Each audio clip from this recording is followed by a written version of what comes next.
Villain can be লাভার, লেখিকা মিথুপুরী, কণ্ঠে আমি মাইশা। পর্ব ৭। পিচঢালা রাস্তা অতিক্রম করে জঙ্গলের আঁকাবাঁকা সরু পথ ধরে পাশের লম্বা মূর্তির মতো ভয়ঙ্কর দেখতে গাছগুলোকে ছাড়িয়ে এগিয়ে যাচ্ছে জিপটি ক্রমাগত। এবড়ো-খেবড়ো রাস্তার ঝাঁকুনির সাথে সমান তালে কাঁপছে ডক্টর মালিহার গড়ন। কপালের পাশ দিয়ে সরু শীতল ঘামের রেখা বয়ে চলছে। যৌথ করে কাঁপতে থাকা গড়ন একদম প্যাসেঞ্জার সিটে যথাসম্ভব নিজেকে আড়াল করে লেপ্টে আছে। উদ্বিগ্নতায় ঠাসা ডাক্তার মালিহা, ফর্সা মুখ। সবেমাত্র ঢাকা মেডিকেল থেকে এমবিবিএস ডিগ্রি নিয়ে ইন্টার্নি শেষ করে ল্যাব এইড হসপিটালে জয়েন করে ডক্টর মালিহা। ডিউটি শেষ করে বাসায় ফেরার জন্য বের হলে রাস্তা থেকে তাকে এক প্রকার জোর করে তুলে আনে লুকাস। মাঝ রাস্তায় গাড়ি থামিয়ে মাথায় গান পয়েন্ট করে তুলে আনে ক্ষমতা দেখিয়ে।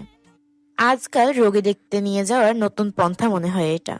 তবে আর ৪-৫টা সাধারণ মানুষের জন্য নয়, সুশীল সমাজের আড়াল গড়ে তোলা নিজেদের অন্ধকার পাপ রাজ্যের অভিশপ্ত রাজাদের পন্থা এটা।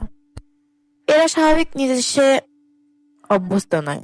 ওদের পাপাচারে জীবন তলিয়ে গিয়েছে বিষাদের ভারী ভারী বরফখণ্ডের গহ্বরে, যা হয়তো এই অতল থেকে কখনো উন্মোচিত হবে না।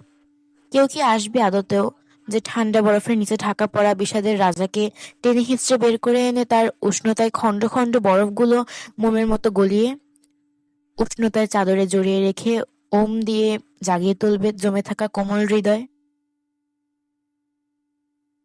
বাগানবাড়ির মেইন গেটের সামনে এসে কালো জিপটি থামে।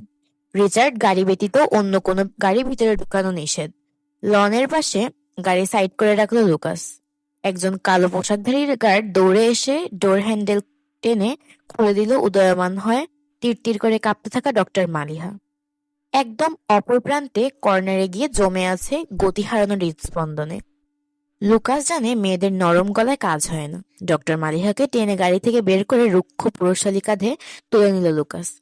মার্সেলার লুকাসের দানবীয় কাঠের মতো শক্ত শরীরে ডক্টর মালিহার পাতলা নরম তুলতুলে শরীর লাগতেই ব্যথায় কুকড়িয়ে উঠল।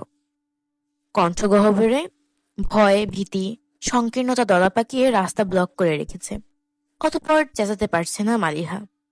তখন কাচের উপর দিয়ে হাঁটার কারণে পায়ের পাতার নিচের অনেক অংশটুকু খুব বীভৎসভাবে কেটে গিয়েছিল এলিজাবেথের।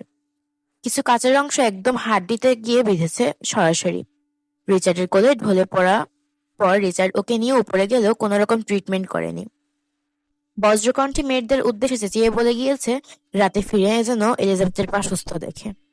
থরথর করে কাঁপতে থাকা মেয়েরা সকলে রিচার্ডের